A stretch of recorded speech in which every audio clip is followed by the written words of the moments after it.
ज्ञान यज्ञ की इस अनोखी कक्षा में आपका स्वागत है। मैं हूं आरती। चलिए शुरू करते हैं आज का अध्याय। टैली ERP9 के इस अध्याय में हम सीखेंगे लेजर बनाना यानी लेजर क्रिएशन। हमने पहले समझा था कि मैन्युअल अकाउंटिंग करते वक्त पहले हम जर्नल लिखते हैं, फिर उसके आधार पर लेजर में पोस्टिंग करते हैं। किंतु टैली में जब हम जर्नल एंट्री करते हैं तो लेजर में उसकी पोस्टिंग अपने आप ही हो जाती है। टैली सॉफ्टवेयर में ये जो जर्नल एंट्रीज होती हैं वो अपने आप संबंधित खातों में चली जाती हैं, पर उसके लिए ज़रूरी है कि वो संबंधित खाते पहले से बने हुए हों, क्योंकि जो टैली सॉफ्टवेयर है वो ये नहीं जानता कि बिज़नेस किसका है या आपका कौन सा बिज़नेस है, आप किस चीज़ का बिज़नेस करते हैं, कौन कौन लेनदार हैं, देनदार हैं। तो अपने आप एंट्रीज उन खातों में तो होंगी, पर ज़रूरी है कि वो खाते पहले से बने हुए हों। वो टैली सॉफ्टवेयर अपने आप नहीं बना सकता, इसलिए पहले हमको वो खाते बनाना पड़ते हैं, लेजर बनानी पड़ती है। अब लेजर जो हम बनाएंगे वो लेजर जनरल एंट्री के आधार पर बनते हैं। जैसा कि हमने आपको पहले बताया था कि हम सारे जो ट्रांजैक्शंस हैं उनकी क्रमानुसार जर्नल एंट्री कर लेते हैं, उसके आधार पर लेजर्स बनते हैं। यहाँ पर हम आपको एक बात और बता दें, टैली में 2 खाते पहले से ही होते हैं, कैश अकाउंट और P&L अकाउंट यानी प्रॉफिट एंड लॉस अकाउंट। आइए अब हम जर्नल एंट्री की ओर चलते हैं। ये देखिए, जर्नल एंट्रीज के समय हमने आपको बताया था किस तरह से जर्नल एंट्री की जाए। उसमें ये एक ट्रांजैक्शन था, प्रकाश ने व्यापार प्रारंभ किया। अब इसमें से हमको देखना है कौन कौन से लेजर बनेंगे। यहाँ पर कैश अकाउंट और कैपिटल अकाउंट, ये 2 अकाउंट प्रभावित हो रहे हैं, तो हमें 2 लेजर बनाने होंगे। और जैसा कि हम पहले ही आपको बता चुके हैं कि टैली में कैश अकाउंट पहले से ही बना होता है, इसलिए हमको यहाँ केवल कैपिटल अकाउंट बनाना होगा। इसी तरह से दूसरी एंट्री जो हमने की थी वो राम से माल खरीदने की थी। यहाँ पर जो अकाउंट्स प्रभावित हो रहे हैं वो है परचेस अकाउंट और राम का अकाउंट। तो अब हमको यहाँ पर 2 लेजर बनाने रहेंगे, परचेस अकाउंट का और राम का। इस तरह से ये सारे के सारे लेजर्स हमने छांट लिए हैं। अब हम इसको किस तरह से लेजर बनाएंगे टैली में ये सीखते हैं। इसके लिए वापस हम ये अकाउंट्स इन्फो वाले बॉक्स पर आ गए हैं। अब ये यहाँ पर लेजर्स का ऑप्शन है, L की प्रेस करके हम इसे खोल लेंगे। अब ये यहाँ लेजर्स के बॉक्स में देखिए आपको 2 ऑप्शंस मिलते हैं, सिंगल लेजर और मल्टीपल लेजर्स। अगर आपको एक खाता खोलना है, एक लेजर बनानी है तो सिंगल लेजर यूज़ करेंगे, और अगर एक साथ आपको एक से ज़्यादा खाते खोलने हो तो मल्टीपल लेजर्स पर हम जाएंगे। हम चूँकि अभी एक ही खाता खोल रहे हैं इसलिए हम सिंगल लेजर पर जाएंगे। यहाँ पर आपको सबसे ऊपर क्रिएट का ऑप्शन मिलता है, आप एंटर प्रेस कर दें। ये देखिए हम लेजर क्रिएशन के अंदर आ गए। अब सबसे ऊपर हमको कौन सा लेजर बनाना है, कौन सा अकाउंट खोलना है उसका नाम लिखेंगे। ये हमने लिखा कैपिटल अकाउंट। अब एंटर प्रेस करते हुए आगे आते जाएं। अब अंडर में किस ग्रुप के अंडर ये लेजर आएगा वो हमको चुनना होता है।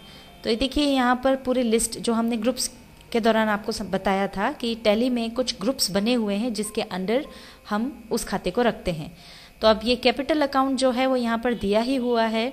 वैसे कैपिटल अकाउंट लायबिलिटी में आता है क्योंकि ये एक प्रकार का दायित्व है व्यापार का कि वो जहाँ से कैपिटल आई है या जिसने वो कैपिटल दी है उसको वापस करना है, इसलिए एक प्रकार का ये दायित्व है। पर यहाँ पर हमारी सुविधा के लिए टैली में कैपिटल अकाउंट अलग से एक ग्रुप बना हुआ है, तो इसको हम इसी ग्रुप के अंतर्गत रख सकते हैं। एंटर प्रेस कर दें। अब ये मेलिंग डिटेल्स में ये कैपिटल अकाउंट नाम आ गया। अब यहाँ पर मालिक का है, जिसका भी वो प्रतिनिधित्व कर रहा है उसका एड्रेस, स्टेट, पिन कोड, ये डिटेल्स आप चाहें तो भर दें, और नहीं तो एंटर प्रेस करके आगे आते जाएं। जब आप बिल्कुल एंड पर आ जाएंगे तो ये डायलॉग बॉक्स आएगा एक्सेप्ट का, आपको एक्सेप्ट करना है, उसके लिए एंटर प्रेस कर दें तो वो यस हो जाएगा। और ये इस तरह से आपका कैपिटल अकाउंट का लेजर बन गया। अब अगर आप देखना चाहते हैं कि आपने जो लेजर बनाया है वो बना या नहीं, तो उसके लिए एस्केप की से बाहर आ जाएं। अब यहाँ वापस लेजर्स वाला बॉक्स आ गया है, इसमें नीचे डिस्प्ले पर आ जाएं, एंटर प्रेस करें। ये देखिए, ये आपको यहाँ पर नज़र आ गया। अब आप एंटर प्रेस करेंगे इसको सिलेक्ट करके, तो ये देखिए आपको पूरा नज़र आ जाएगा, ये कैपिटल अकाउंट आपने बनाया है। अब इससे हमको बाहर आना है तो वापस एस्केप की प्रेस कर दीजिए। अब हम अगला लेजर बनाते हैं, वापस क्रिएट पर जाएंगे और जैसा कि हमने आपको बताई थी, अगली एंट्री थी राम से माल खरीदा। ये क्रिएट सेलेक्ट करके हमने एंटर प्रेस किया और ये वापस हम आ गए लेजर क्रिएशन पर। यहाँ पर राम का अकाउंट बनाना है इसलिए हमने नाम लिखा राम, एंटर प्रेस करके आगे आ गए।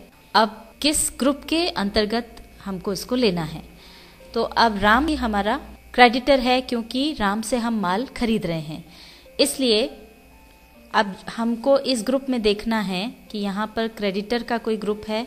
इस लिस्ट में हम ये देखेंगे तो देखिए सन्ड्री क्रेडिटर्स और सन्ड्री डेटर्स, ये दोनों के अलग अलग ग्रुप बने हुए हैं। चूंकि राम क्रेडिटर है इसलिए हम इसको सन्ड्री क्रेडिटर्स के अंतर्गत लेंगे।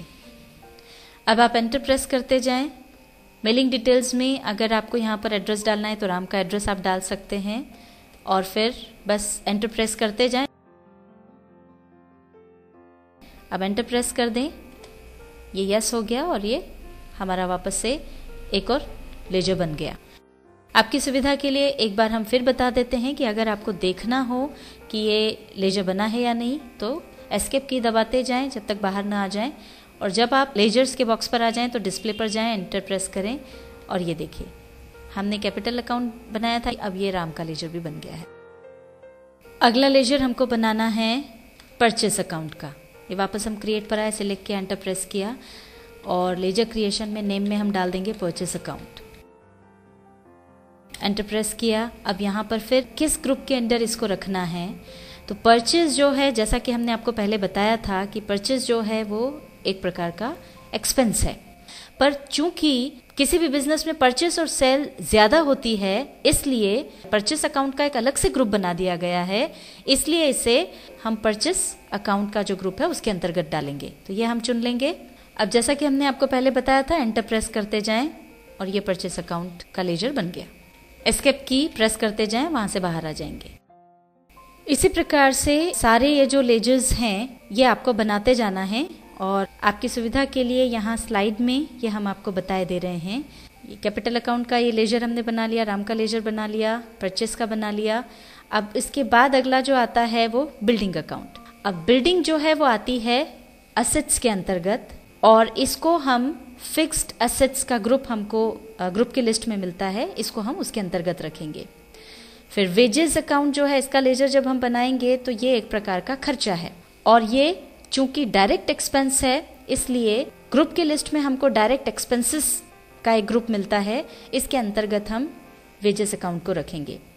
सेल्स अकाउंट इनकम है, पर चूंकि किसी भी बिजनेस में परचेस और सेल का काम ज्यादा होता है इसलिए टैली में सेल्स अकाउंट्स का ग्रुप एक अलग से बना हुआ है, तो इसको हम सेल्स अकाउंट्स ग्रुप के अंतर्गत ही रखेंगे। ड्राइंग अकाउंट जो है वो एक प्रकार की लायबिलिटी है और ये चूंकि निजी खर्चे के लिए जो निकाला गया पैसा है ये उसको बताती है, तो जो भी आपकी कैपिटल है उसके अंदर से ये रकम निकाली जाती है, इसलिए इसको कैपिटल अकाउंट के ग्रुप के अंतर्गत रखा जाएगा।